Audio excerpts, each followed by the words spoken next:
ऐश, उसके फ्रेंड्स और old man दोबारा से उसी बैटफील्ड के ऊपर पहुंच जाते हैं ट्रेनिंग करने के लिए, जहां पर पिछले रात टीम रॉकेट ने काफी ज्यादा डिस्ट्रक्शन मचाया था ट्रेजर बॉक्स के की को ढूंढने के लिए। और जैसा कि ओल्ड मैन ने कहा था, वो आज ध्यान देने वाले थे हूपा की एक न्यू एबिलिटी के ऊपर। तो वो पहले से कहीं ज्यादा स्ट्रॉन्ग हो सकता है और प्रोबेबली ऐश के पोकेमॉन टीम का सबसे स्ट्रॉन्ग पोकेमॉन भी बन सकता है। इसीलिए वो ऐश से हूपा का पोकेबॉल ले लेते हैं, वहीं पर ऐश को सारे पोकेमॉन्स की जिम्मेदारी देते हैं और कहते हैं कि ऐश, जब तक मैं हूपा को ट्रेन कर रहा हूँ तब तक तुम उन सारे फ्यूजन पोकेमॉन्स का इस्तेमाल करो जिनको हमने ऑलरेडी फ्यूज कर दिया है। वो ऑलरेडी काफी स्ट्रॉन्ग लग रहे हैं, बस उनको कुछ एक्सपीरियंस की जरूरत है और हाँ, उनको कुछ न्यू मूव सिखाने की कोशिश करो।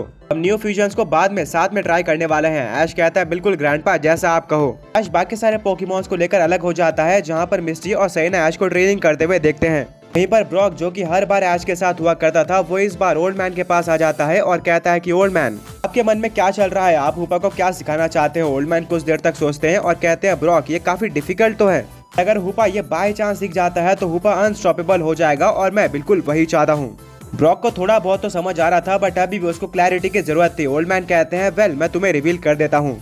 जब ऐश और लाइट की बैटल चल रही थी, तब मैंने ऐश के हूपा अनबाउंड को हाइपर स्पेस फ्यूरी का इस्तेमाल करते हुए देखा। वहाँ पर उसने कुछ अपने वर्ल्ड के पोकेमॉन्स को समन किया। तभी मुझे रियलाइज हुआ कि जब से ऐश हूपा अनबाउंड को इस्तेमाल कर रहा है, तब से हूपा सिर्फ और सिर्फ अपने वर्ल्ड के पोकेमॉन्स को इस्तेमाल करता है एंड ऑब्वियसली समन किए हुए पोकेमॉन्स तो ट्रेंड नहीं रहते हैं। ओरिजिनल वर्ल्ड के पोकेमॉन वैसे भी एट्रो में उतना अच्छा परफॉर्म नहीं करते हैं, तो मैंने सोचा क्यों ना मैं हूपा को ऐसा कुछ सिखाऊं, इससे वो इस वर्ल्ड के या फिर बाकी वर्ल्ड के पोकेमॉन्स को समन करना भी स्टार्ट कर दे। ब्रॉक पूरी तरह से शॉक्ड हो जाता है और कहता है कि ओल्ड मैन, ये तो मैंने कभी भी नहीं सोचा था, बट ये पॉसिबल कैसे है, हूपा ये कैसे कर पाएगा। ओल्ड मैन रिप्लाई करते हैं, डेफिनेटली ये बहुत मुश्किल टास्क है जिसको करने में काफी सारे दिन जा सकते हैं और शायद मैं इसको करने में फेल भी हो जाऊं, क्योंकि इसकी कोई गारंटी नहीं है कि हूपा इस वर्ल्ड के पोकेमॉन्स को समन कर पाएगा एंड उसके लिए कोई अलग ट्रिक नहीं है। मुझे खुद से ही हूपा को ट्रेन करना होगा, बट अगर मैं इसको करने में 1 महीना भी दे दूं और फिर हूपा ये ट्रिक को सीख जाए, तो 1 महीने की ट्रेनिंग वर्थ इट होगी। क्योंकि इमेजिन करो कि हूपा ड्रैकुनोस, ग्रैंडस या फिर एरोड्रेक को बाहर निकाल रहा है, जो कि डेफिनेटली इस वर्ल्ड के कुछ सबसे स्ट्रॉन्ग पोकेमॉन्स की लिस्ट में आते हैं और इनको देखकर ही अपोनेंट पोकेमॉन ट्रेनर पैनिक कर जाएगा। रॉक कहता है, बिल्कुल ओल्ड मैन, ये तो काफी सॉलिड आइडिया है और मैं इसमें आपको पूरी तरह से सपोर्ट करता हूँ। ऐसा मुझे नहीं पता है कि यह पॉसिबल कैसे हो पाएगा। ओल्ड मैन कहते हैं कि सबसे पहले तो हमें शायद हूपा को इस वर्ल्ड के पोकेमॉन से या फिर उन पोकेमॉन से जिनको मैं समन करवाना चाहता हूँ, उनसे फैमिलियर करना होगा। जब उन दोनों पोकेमॉन्स की बॉन्डिंग काफी स्ट्रॉन्ग हो जाएगी, हूपा उस पोकेमॉन को अच्छी तरीके से जानने लगेगा, तो शायद हूपा के जरिए उन पोकेमॉन्स को समन करना ज्यादा आसान हो जाएगा, क्योंकि ऑब्वियसली हूपा अपने वर्ल्ड के पोकेमॉन्स को अच्छी तरीके से जानता है, इसीलिए वो उनको आसानी से समन करता है। वेल, मेरा फर्स्ट स्टेप होगा ऐश के किसी एट्रो पोकेमॉन को हूपा के साथ फैमिलियर बनाने का, एंड मैं डायरेक्टली किसी स्ट्रॉन्ग पोकेमॉन के साथ स्टार्ट नहीं करना चाहता। ब्रॉक, ऐश के पास जाओ और उसको कहो, मुझे तुम्हारा एल किंगलर चाहिए स्पेशल पर्पस के लिए। ब्रॉक कहते हैं, एल किंगलर, ये तो एक वाटर टाइप पोकेमॉन है जिसको ऐश ने एट्रो में काफी पहले पकड़ा था और ये इतना भी स्ट्रॉन्ग नहीं है। ओल्ड मैन कहते हैं कि हाँ, बट हमें स्टार्ट ऐसे ही करना होगा। ऑल्सो ऐश को लुनैरा भी देने बोलना। ये दोनों ही पोकेमॉन्स उतने ज्यादा स्ट्रॉन्ग नहीं है और इनको समन करना शायद से लेजेंडरी या फिर मिथिकल पोकेमॉन्स के मुकाबले आसान होना चाहिए। वेल, ब्रॉक ऐश के पास चले जाता है और कहता है कि ऐश, मुझे तुम्हारा लुनैरा और एल किंगलर चाहिए। हमारे ग्रैंडपा ने इन पोकेमॉन्स को मंगाया है। ऐश थोड़ा सा कंफ्यूज हो जाता है और कहता है कि वेल, मैं यहाँ पर उन्हीं पोकेमॉन्स को लेकर आया था क्योंकि मेरे मेन पोकेमॉन टीम में होने वाले हैं। मैं लुनैरा को तो लेकर आया था, बट फिलहाल के लिए वो बाहर नहीं है।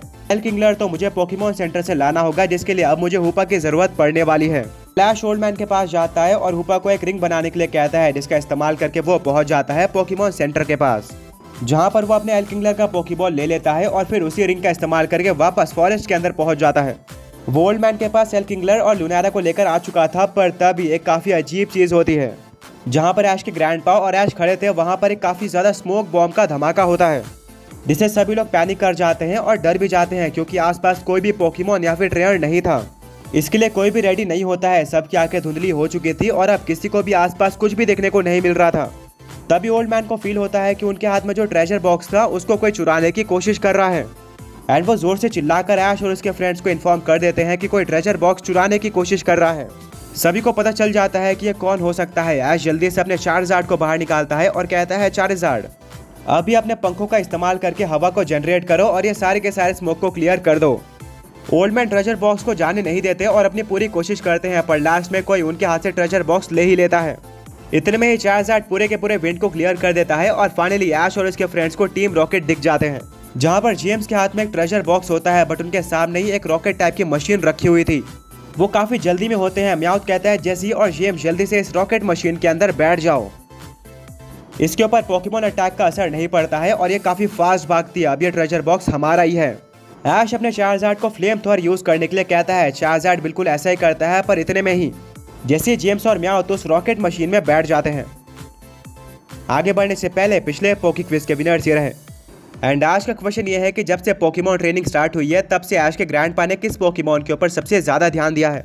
अब चार्जार्ड का फ्लेम थ्रोअर उस रॉकेट मशीन के ऊपर लगता है, बट उस रॉकेट मशीन को थोड़ा बहुत डेंट लगता है और ज़्यादा फर्क नहीं पड़ता। इतने में ही म्याओ तो उस रॉकेट मशीन को ऑन कर देता है और वो उड़ना स्टार्ट कर देती है। चार्जार्ड एक और काफ़ी स्ट्रॉन्ग फायर ब्लास्ट का इस्तेमाल करता है जो कि रॉकेट मशीन के ऊपर दोबारा लगता है। वैसे तो म्याओ का कहना था कि यह रॉकेट मशीन पोकेमॉन अटैक से रेजिस्टेंट है, बट इस बार उसको डैमेज पड़ता है एंड एक क्रैक भी फॉर्म होता है, बट किसी तरह से वो मशीन आगे बढ़ती है और उड़ना स्टार्ट कर देती है। अब चार्जार्ड रुक नहीं सकता था, वो फटाक से उड़ते हुए जाता है और उस रॉकेट मशीन को अपने हाथों से ही पकड़ लेता है और शेक करना स्टार्ट करता है। इसको देखकर जैसे जेम्स और ब्याउथ पूरी तरह से पैनिक कर जाते हैं। ऐश कहता है चार्जार्ड बहुत बढ़िया, अब ये रॉकेट मशीन हमारे कंट्रोल में है, अब ये नहीं जा सकती है। तभी म्याओ इस रॉकेट मशीन के नाइट्रो बूस्ट का इस्तेमाल कर देता है, जिससे इस रॉकेट मशीन की पावर और भी ज्यादा बढ़ जाती है और ये काफी जोर से आगे बढ़ने की कोशिश करती है, जिसको चार्जार्ड रोक नहीं पाता, बट फिर भी वो अपने हाथों से रॉकेट मशीन को पकड़ के रखता है और छोड़ता नहीं है। चार्जार्ड के साथ ही साथ वो रॉकेट मशीन आगे बढ़ने लगती है। ऐश कहता है चार्जार्ड नहीं, इतने में ही वो रॉकेट मशीन अपने आप रुक जाती है और उसके अराउंड एक पिंक कलर की ग्लोइंग लाइन फॉर्म होती है। ऐश और उसके फ्रेंड शॉक हो जाते हैं कि यह क्या हो रहा है। तभी ऐश के ग्रैंडपा एक स्माइल देते हैं और कहते हैं कि ऐश हुपा की तरफ देखो। वेल हुपा की आंखें पूरी तरह से पिंक हो चुकी थी। वो भी एक साइकिक टाइप पोकेमॉन था जिसने अपने साइकिक पावर्स का इस्तेमाल करके उस रॉकेट मशीन को कंट्रोल कर लिया था और अब वो मशीन आगे नहीं बढ़ पा रही थी। फाइनली चार्जार्ड एक काफी स्ट्रॉन्ग मेगा पंच का इस्तेमाल करता है, जिससे उस मशीन का एक हिस्सा क्रैक हो जाता है और अंदर जाने का रास्ता खुल जाता है। जैसे जेम्स और म्याओ काफी ज्यादा डर जाते हैं। जैसी कहती है म्याओ तुमने तो कहा था कि यह रॉकेट मशीन पूरी तरह से अटैक रेजिस्टेंट है। म्याओ कहता है मैंने तो इस मशीन को उसी तरीके से बनाया था, बट शायद ऐश के पोकेमॉन्स का अटैक काफी ज्यादा स्ट्रॉन्ग है जिसको यह मशीन भी नहीं सह पा रही है। तभी उस डोर के थ्रू चार्जार्ड एक काफी स्ट्रॉन्ग फ्लेम थ्रोअर का इस्तेमाल करता है, जो कि जैसे जेम्स और म्याओ के ऊपर एक साथ लग जाता है। ऑल्सो रॉकेट मशीन का पूरा सिस्टम जल जाता है, जिससे मशीन नीचे क्रैश कर जाती है और एक छोटा सा धमाका होता है। मिस्टी कहती है ओ नहीं, कहीं ट्रेजर बॉक्स को डैमेज ना पड़ा हो, क्योंकि उसके अंदर काफी सारी कीमती चीजें हैं एंड अगर वो टूट गए तो हमें कभी भी नहीं पता चलेगा कि उसके अंदर क्या था।